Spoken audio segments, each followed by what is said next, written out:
अर्जुन ने चंचल मन को स्थिर करने का उपाय पूछा तो भगवान श्री कृष्ण ने क्या कहा? गीता प्रेमियों, हवाएं अगर मौसम का रुख बदल सकती हैं, तो दुआएं भी मुसीबत के पल बदल सकती हैं। कुछ लोग किस्मत की तरह होते हैं जो दुआ से मिलते हैं, और कुछ लोग दुआ की तरह होते हैं जो किस्मत बदल देते हैं। अर्जुन को भगवान श्री कृष्ण किस्मत से ही प्राप्त हुए थे, जिन्होंने सबको छोड़कर केवल अर्जुन को चुना और उनको प्रत्यक्ष रूप से गीता सुनाई। तो चलिए शुरुआत करते हैं। नमस्कार दोस्तों, नंदन स्पिरिचुअल चैनल पर आप सभी का स्वागत है। अगर आप भी भगवान श्री कृष्ण के भगत हैं, तो कमेंट बॉक्स में जय श्री कृष्णा जरूर लिखें। आइए गीता प्रसंग में चलते हैं। पिछले अंक में हमने पढ़ा, भगवान त्रिभुवन के स्वामी हैं तथा हमारे परम हितैषी और सखा हैं।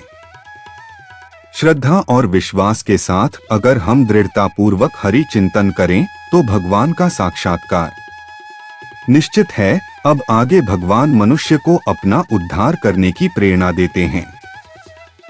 श्री भगवान उवाच, उद्धरेदात्मनात्मान नात्मानमवसाद्येत आत्मैव्ह्यात्मनो बंधुरात्मैव रिपुरात्मनः। मनुष्य को चाहिए कि वह अपने मन के द्वारा ही जन्म मृत्यु के बंधन से अपना उद्धार करने का प्रयत्न करे और अपने को निम्न योनि में न गिरने दे, क्योंकि यह मन ही हमारा मित्र है और मन ही हमारा शत्रु भी है। आइए इस पर थोड़ा विचार करें। मैं शरीर नहीं हूँ, क्योंकि शरीर बदलता रहता है और मैं वही रहता हूँ। यह शरीर मेरा नहीं है, क्योंकि शरीर पर मेरा वश नहीं चलता। मैं इस शरीर को जैसा रखना चाहूँ वह वैसा नहीं रह सकता। जितने दिन तक रखना चाहूँ उतने दिन तक नहीं रख सकता। जितना सुंदर और सबल बनाना चाहूँ नहीं बना सकता। कौन चाहता है कि मेरा शरीर बूढ़ा हो, किंतु बूढ़ा होना पड़ता है। इस शरीर पर मेरा कोई अधिकार नहीं। यदि यह मेरे लिए होता तो हमेशा मेरे पास रहता। इस प्रकार शरीर मैं नहीं, मेरा नहीं और मेरे लिए नहीं। यदि मनुष्य इस सच्चाई पर अमल करे तो उसका अपने आप उद्धार हो जाएगा। जितात्मनः प्रशांतस्य परमात्मा समाहितः शीतोष्ण सुख दुःखेषु तथा मानापमानयोः।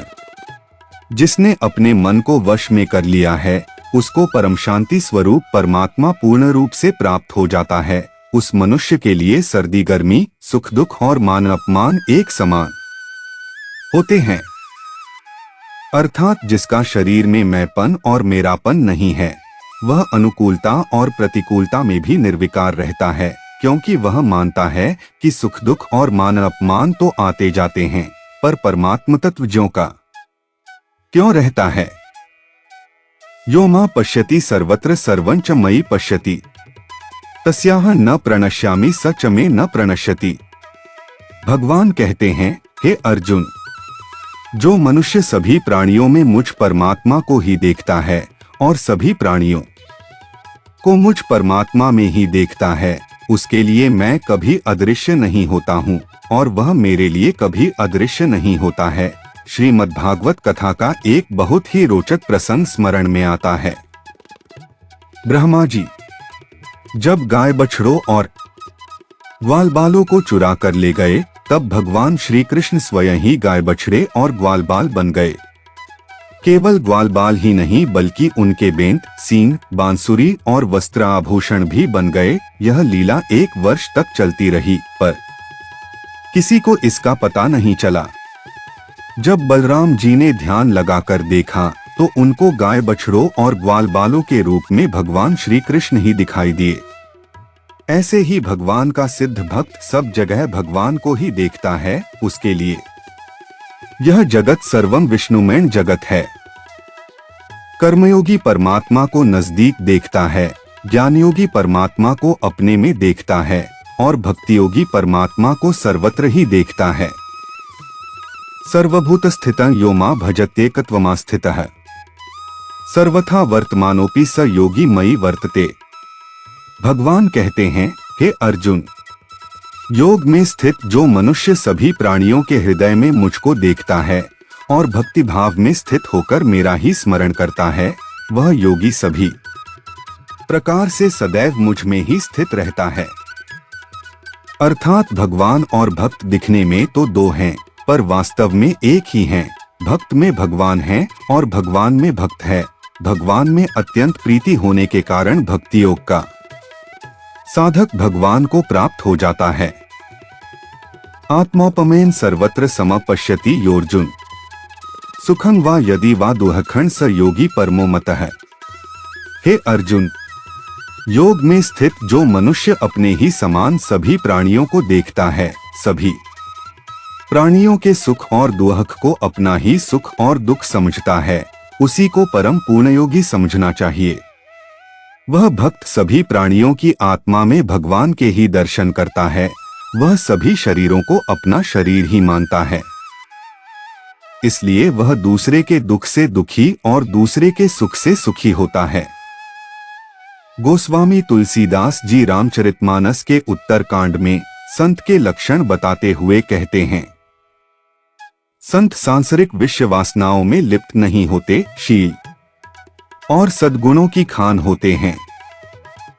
उन्हें दूसरे का दुख देखकर दुख और सुख देखकर सुख होता है। अब अर्जुन भगवान से इस चंचल मन को स्थिर करने का उपाय पूछते हैं। अर्जुन उवाच, चंचल ही मनः कृष्ण प्रमाथि बलवदृढ़म् तस्याह निग्रहे मन्ये वायोरिव सुदुष्करम्। अर्जुन कहते हैं, हे कृष्ण, यह मन बड़ा ही चंचल, हठी तथा बलवान है। मुझे इस मन को वश में करना वायु को वश में करने के समान अत्यंत कठिन लगता है। आप ही कृपा करके इस मन को खींचकर अपने में लगा लें तो यह लग सकता है। श्री भगवानुवाच, असंशय महाबाहो मनो दुर्निग्रहे चलम अभ्यासेन तु कौन्तेय वैराग्येन च गृह्यते। श्री भगवान ने कहा, हे महाबाहु कुंती पुत्र, इसमें कोई संशय नहीं है कि चंचल मन को वश में करना अत्यंत कठिन है, किंतु इसे सभी सांसारिक कामनाओं को त्याग और निरंतर अभ्यास द्वारा वश में किया जा सकता है। अर्जुन की माता कुंती बहुत बुद्धिमती तथा सांसारिक भोगों से विरक्त रहने वाली थी। श्रीमद् भागवत महापुराण में कुंती ने भगवान श्री कृष्ण से विपत्ति का वरदान मांगा था। विपद संतु न शश्वत तत्र तत्र जगद्गुरु भवतो दर्शन यत्स्यात् अपुन भवदर्शनम। ऐसा वरदान मांगने वाला इतिहास में बहुत कम मिलता है। यहाँ भगवान अर्जुन को कुंती माता की याद दिलाते हैं कि जैसे तुम्हारी माता कुंती बड़ी विरक्त है, ऐसे ही तुम भी संसार से विरक्त होकर अपने मन को संसार से हटाकर परमात्मा में लगाओ।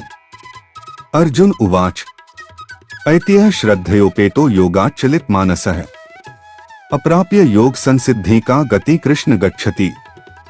अर्जुन ने पुनः पूछा, हे कृष्ण, प्रारंभ में श्रद्धा पूर्वक योग में स्थिर रहने वाला किंतु बाद में चंचल मन होने के कारण योग से विचलित होने वाला असफल योगी परम सिद्धि को न प्राप्त करके किस गति को प्राप्त करता है।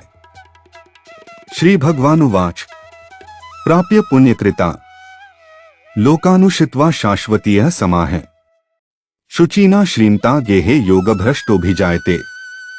भगवान कहते हैं, हे अर्जुन, योग में असफल हुआ मनुष्य स्वर्ग के भोगों को भोगता है। पुण्य क्षीण होने और भोगों से अरुचि हो जाने पर वह फिर लौटकर मृत्युलोक में संपन्न सदाचारी मनुष्यों के परिवार में जन्म लेता है। भगवान उसकी अधूरी साधना पूरी करने का मौका देने के लिए शुद्ध श्रीमानों के घर में जन्म देते हैं। श्री वर्चस्व आयुस्व आरोग्य कल्याणमस्तु।